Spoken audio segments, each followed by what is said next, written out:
بسم اللہ الرحمن الرحیم۔ انشاءاللہ عز و جل آج تفسیر صراط الجنان سے سورہ بقرہ شروع کریں گے، تو شروع کرتے ہیں پہلی آیت۔ بسم اللہ الرحمن الرحیم، اللہ کے نام سے شروع جو نہایت مہربان رحمت والا ہے۔ الف لام میم۔ قرآن پاک کی 29 صورتوں کے شروع میں اس طرح کے حروف ہیں، انہیں حروف مقطعات کہا جاتا ہے۔ ان کے بارے میں سب سے قوی قول یہ ہے کہ یہ حروف اللہ تعالیٰ کے راز ہیں اور متشابہات میں سے ہیں۔ ان کی مراد اللہ تعالیٰ جانتا ہے اور ہم ان کے حق ہونے پر ایمان لاتے ہیں۔ حروف مقطعات کا علم اللہ تعالیٰ کے علاوہ کسی اور کو حاصل ہے یا نہیں؟ یہاں یہ بات یاد رہے کہ اللہ تعالیٰ نے اپنے حبیب صلی اللہ تعالیٰ علیہ وآلہ وسلم کو بھی حروف مقطعات کا علم عطا فرمایا ہے، جیسا کہ اعلیٰ حضرت رحمۃ اللہ تعالیٰ علیہ فرماتے ہیں۔ قاضی بیضاوی رحمۃ اللہ تعالیٰ علیہ انوار التنزیل میں صورتوں کی ابتدائیہ یعنی حروف مقطعات کے بارے میں فرماتے ہیں، ایک قول یہ ہے کہ یہ ایک راز ہے جسے اللہ تعالیٰ نے اپنے علم کے ساتھ مخصوص فرمایا ہے۔ تقریباً ایسی ہی روایات خلفائے اربعہ اور دیگر صحابہ کرام رضی اللہ تعالیٰ عنہم سے بھی منقول ہیں، اور ممکن ہے کہ صحابہ کرام رضی اللہ تعالیٰ عنہم نے یہ مراد لیا ہو کہ حروف اللہ تعالیٰ اور اس کے رسول صلی اللہ تعالیٰ علیہ وآلہ وسلم کے درمیان راز و نیاز ہیں، اور یہ ایسے اسرار و رموز ہیں جنہیں دوسروں کو سمجھانا مقصود نہیں۔ اگر یہ راز حضور صلی اللہ تعالیٰ علیہ وآلہ وسلم کو معلوم نہ ہوں تو پھر غیر مفید کلام سے خطاب کرنا لازم آئے گا، اور یہ بعید ہے۔ امام خفاجی رحمۃ اللہ تعالیٰ علیہ فرماتے ہیں کہ انوار التنزیل کے بعض نسخوں میں استأثرہ اللہ بعلمہ ہے، اور استأثرہ کی ضمیر رسول اللہ صلی اللہ تعالیٰ علیہ وسلم کے لیے ہے، اور با مقصور پر داخل ہے، یعنی اللہ تعالیٰ نے حضور اقدس صلی اللہ تعالیٰ علیہ وآلہ وسلم کو اپنے علم سے خاص کر کے معزز و مکرم فرمایا، یعنی مقطعات کا علم صرف اللہ تعالیٰ اور اس کے رسول صلی اللہ تعالیٰ علیہ وآلہ وسلم کو حاصل ہے۔ اس معنی کو اکثر سلف اور محققین نے پسند فرمایا ہے۔ علامہ محمود آلوسی رحمۃ اللہ تعالیٰ علیہ فرماتے ہیں کہ غالب گمان یہ ہے کہ حروف مقطعات مخفی علم اور سربستہ راز ہیں جن کے ادراک سے علماء عاجز ہیں، جیسا کہ حضرت عبداللہ بن عباس رضی اللہ تعالیٰ عنہما نے فرمایا، اور خیالات اس تک پہنچنے سے قاصر ہیں، اور اسی وجہ سے حضرت ابو بکر صدیق رضی اللہ تعالیٰ عنہ نے فرمایا، ہر کتاب کے راز ہوتے ہیں، اور قرآن مجید کے راز صورتوں کی ابتدا میں آنے والے حروف ہیں۔ اور امام شعبی رحمۃ اللہ تعالیٰ علیہ فرماتے ہیں، یہ حروف اللہ تعالیٰ کے اسرار ہیں، تو ان کا کھوج نہ لگاؤ، کیونکہ رسول اللہ صلی اللہ تعالیٰ علیہ وآلہ وسلم کے بعد ان کی معرفت آپ صلی اللہ تعالیٰ علیہ وآلہ وسلم کے علوم کے وارث اولیاء کرام کو ہے، انہیں اسی بارگاہ سے ان اسرار کی معرفت حاصل ہوتی ہے، اور کبھی یہ حروف خود انہیں اپنا معنی بتا دیتے ہیں، جیسے نبی کریم صلی اللہ تعالیٰ علیہ وسلم کے ہاتھوں میں کنکریوں نے تسبیح کے ذریعے کلام کیا، اور گو اور ہرن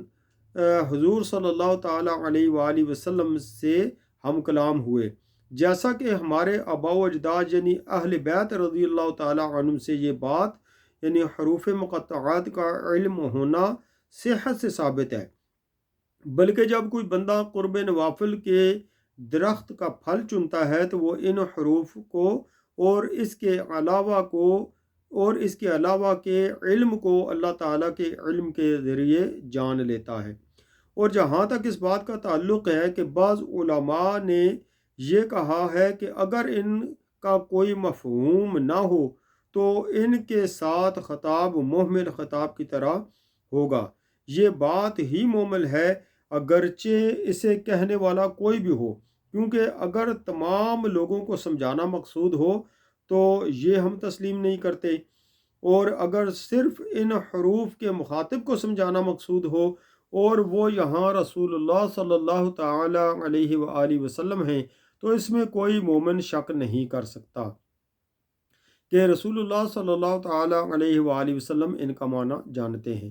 اور اگر اس سے بعض لوگوں کو سمجھانا مقصود ہے تو ارباب ذوق کو ان کی معرفت حاصل ہے، اور وہ الحمدللہ امت محمدیہ میں کثیر ہیں، اور ہم جیسوں کا ان کی مراد نہ جاننا نقصان دہ نہیں، کیونکہ ہم تو ان بہت سے افعال کی حکمت بھی نہیں جانتے جن کے ہم مکلف ہیں، جیسے جمرات کی رمی، صفا و مروہ کے درمیان سعی کرنا، رمل اور اجتباء وغیرہ، اور ان جیسے احکام میں اطاعت کرنا سر تسلیم خم کرنے کی انتہا پر دلالت کرتا ہے۔ یہاں تک الحمدللہ الف لام میم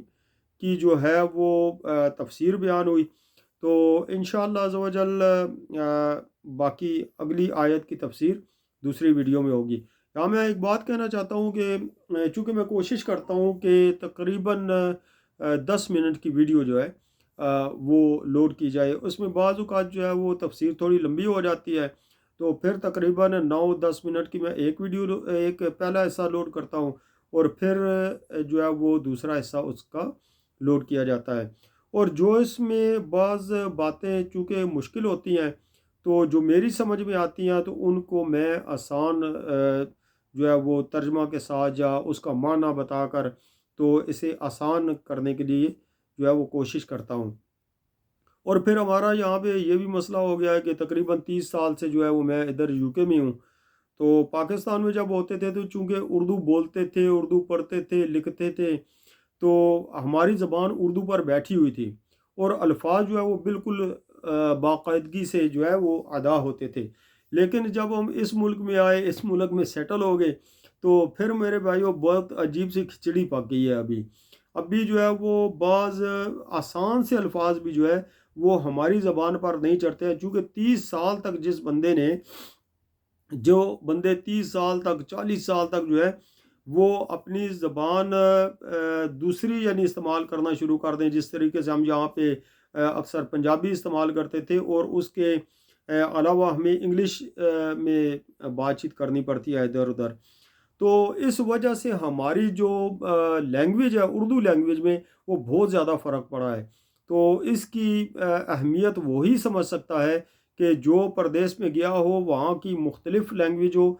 مختلف زبان ہو، اور اپنے ملک کی مختلف زبان ہو، تو اسے صاف فرق پتہ چلتا ہے کہ اب جو اردو کا مواد ہے، ذہن میں جو اردو کے معانی اور اردو کے الفاظ کو ادا کرنا، یہ ساری چیزیں بہت حد تک کم ہو جاتی ہیں۔ تو